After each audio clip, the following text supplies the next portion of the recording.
Christmas Day. I was home alone with 4 kids. Kris was out with her lover until 3 in the morning. August 24th. The house was chaos. Kim was crying. Kris had lost control again. Those were just 2 entries from Robert Kardashian's private diaries. The paper trail left by a man who seemed to know exactly what was coming. But stories like this don't start at the end. They start decades earlier.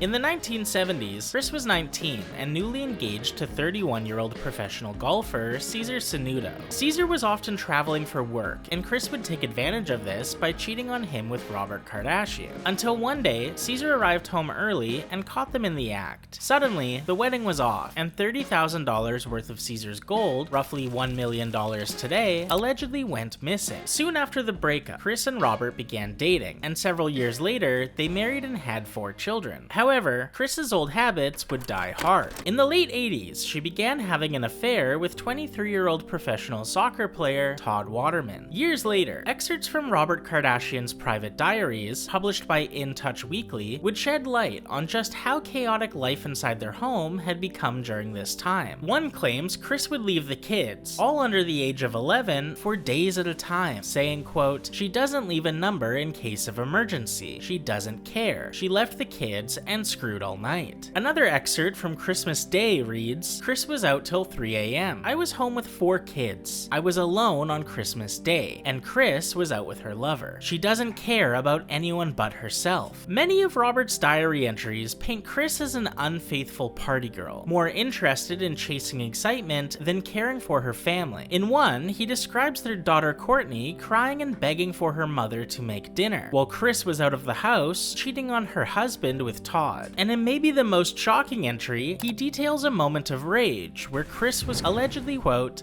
"kissing Kim and said she was going to her. Kim was hysterical." By this point, their marriage was falling apart, and despite Robert's efforts to hold the family together, he ultimately filed for divorce in 1991, citing infidelity as the reason why. As part of the custody battle, Kris was ordered to undergo a psychiatric evaluation, one that described her as narcissistic, manipulative, and pleasure-oriented, a result that echoed the same traits Robert had written about in his private diaries. Not long after, the divorce was finalized, and just 1 month later, Kris married Olympic gold medalist Caitlyn Jenner. The partner may have changed, but Kris didn't. In 2024, Khloé Kardashian looked back on her early teens, recalling how her 42-year-old mother, Kris Jenner, made her drive illegally at just 13, so she could keep partying late into the night, even remembering one night when Kris got so drunk she threw up all over her. Khloé said she was also responsible for driving Kendall and Kylie to school, often the morning after those nights out. Even as the years went on, the same imbalance followed Khloé. When her sisters turned 16, Kourtney and Kim each got brand new BMWs. But when it was Khloé's turn, Kris handed her the keys to an old hand-me-down Chevy Tahoe, while Kris, on Khloé's birthday, bought herself a brand new Mercedes. On my actual 16th birthday, a flatbed comes to the house with a brand new Mercedes SL. On your birthday? On my birthday. I call mom crying. Oh my God. Guess whose car it was? Mom's car. I gave birth to you. I was treating myself. It was a small moment, but one that spoke volumes. And for years, quiet rumors have followed that divide, with some speculating that Robert Kardashian may not be Khloé's biological father, suggesting instead that her real father could be Kris's former hairstylist, Alex Roldan. Kris has always denied it, but the rumor's persistence and her treatment of Khloé compared to her other children has only kept the question alive. By the mid-2000s, Kris had turned motherhood into management. Her children weren't just her family, they were her business. When Playboy magazine approached Kim in 2007, she was hesitant. The idea of posing nude made her uncomfortable, but Kris saw opportunity. Cameras were already rolling for the family's new reality show, and a Playboy spread meant exposure, headlines, and publicity. Kris pushed Kim to do it, even standing off camera during the shoot and calling out encouragements like, "You're doing amazing, sweetie," a now infamous moment in pop culture. That same year, another story began to circulate. Kim Tape with singer Ray J suddenly appeared online, and for years, the narrative was simple. The tape had been leaked and Ray J was to blame. He was vilified, branded as the man who humiliated her for fame, while Kim played the victim of a public betrayal. But years later, that version of events began to crack. In 2022, Ray J went live on Instagram, showing what he claimed were contracts between himself, Kim, and Kris Jenner. Paperwork allegedly detailing the planned release of not one, but multiple tapes. Tape number 1, Cabo intro. Tape number 2, Cabo. Tape number 3, Santa Barbara. I'm just tired of being the one. Like, I'm not a bad guy. I respect every woman out there in their privacy. According to Ray J, Kris personally watched the footage and chose the version where Kim looked best, before brokering a deal for distribution. The idea itself wasn't new. It was modeled after Paris Hilton's tape, which had transformed her from a hotel heiress into a global celebrity. Kris saw how scandal could create instant fame, and followed the same blueprint. A blueprint she would continue to use for years. To their credit, it worked. Almost overnight, Kim's notoriety skyrocketed, and the family's upcoming reality show suddenly had a built-in audience. But for Ray J, the outcome was very different. The same tape that had made Kim a household name effectively ended his credibility in the industry, leaving him branded as the villain in a story that only one side benefited from. Not long after the tape's success, Kris turned her attention to her youngest daughters. At just 14, Kendall was signed to Wilhelmina Models and posing for campaigns that many critics said looked too far adult for her age. Yet Kris was the one arranging the shoots and managing the deals. Around the same time, Kylie underwent cosmetic procedures at only 15 years old, and by 17, she was publicly linked to 25-year-old rapper Tyga, a relationship Kris appeared to tolerate, if not encourage, as it brought more attention to the family. Together, these moments paint a pattern that has followed Kris for decades, a mother blurring the line between guidance and exploitation, and treating her daughter's youth as another stage to manage. By this point,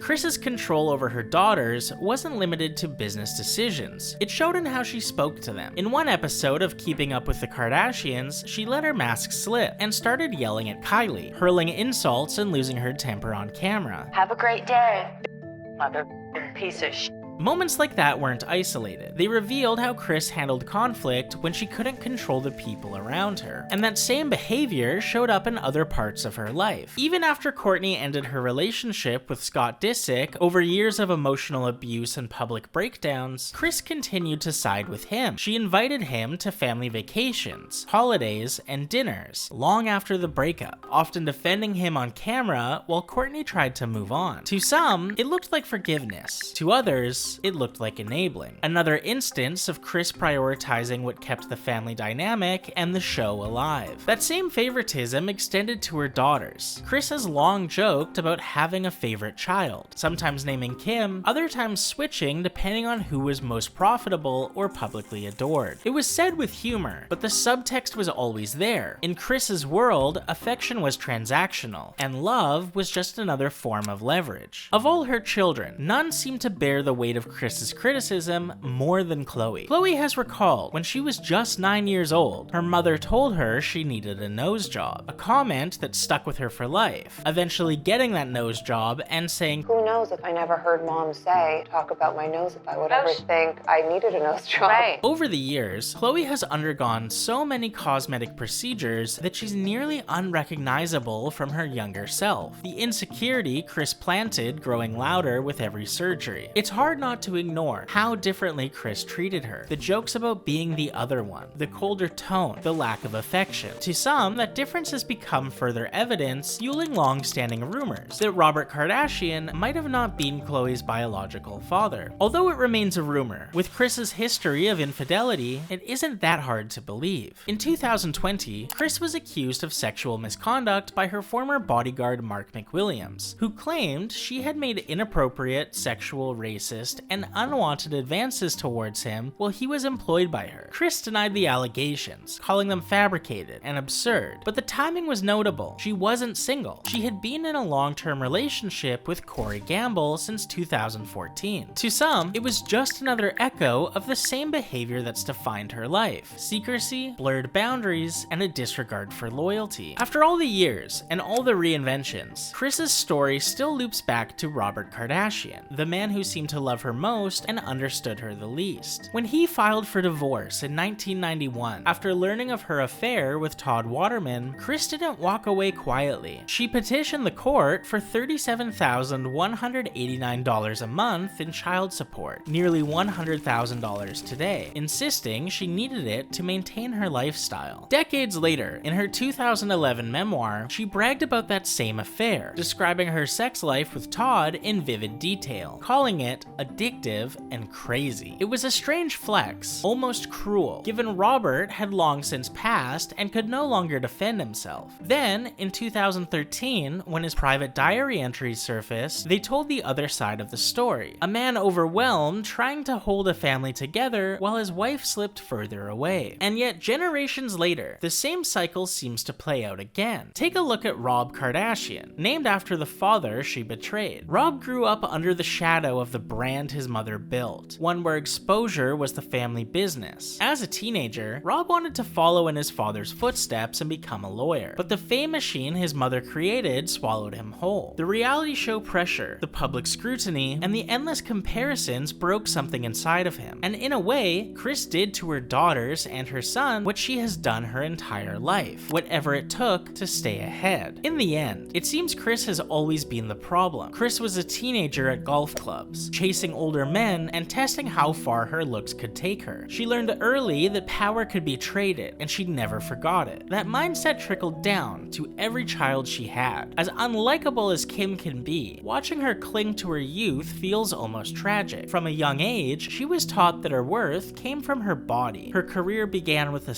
tape, her image was shaped around desire, and even her marriage to Kanye revolved around being someone's muse. She doesn't believe she can be anything else because no one ever told her she could. Khloé never stood a chance. Kris broke her down emotionally, then dangled love like a reward. She wasn't the pretty one, so she became the useful one, the built-in babysitter, the caretaker. Kris treated her less like a daughter and more like staff. That's why she pushed so hard for Khloé's marriage to Lamar to work. It wasn't about love, it was about optics. In Kris's mind, this might have been Khloé's only shot. Then came Kylie, the new meal ticket. Once she started seeing Tyga, Kris saw potential. Tyga rebranded her, reshaped her, and rebuilt her into something marketable. Kylie became Kim 2.0, an influencer for the social media age. When she got pregnant with Travis Scott, Kris knew exactly what that meant. Another Kim and Kanye dynamic, another empire to build off the back of youth and scandal. Even Kendall, who seems to have escaped the family chaos, hasn't really. She's just useful in a different way. Her modeling career gave Kris access to rooms she could have never entered herself. Fashion galas, film festivals, elite circles that treat fame like currency. Kendall is the family's ticket into the respectable version of the same game. At its core, has always been the family's business model. It's what started it all, and it's what keeps it going. Kris mastered how to sell beauty, intimacy, and chaos. Sometimes her daughters, sometimes her own. Maybe that's why she's still with Corey Gamble, a man whose own connections hint at a darker kind of networking. Either way, the truth is, Kris Jenner isn't just a businesswoman. She's the architect of a machine that runs on manipulation, image, and control. And for decades, the world rewarded her for it.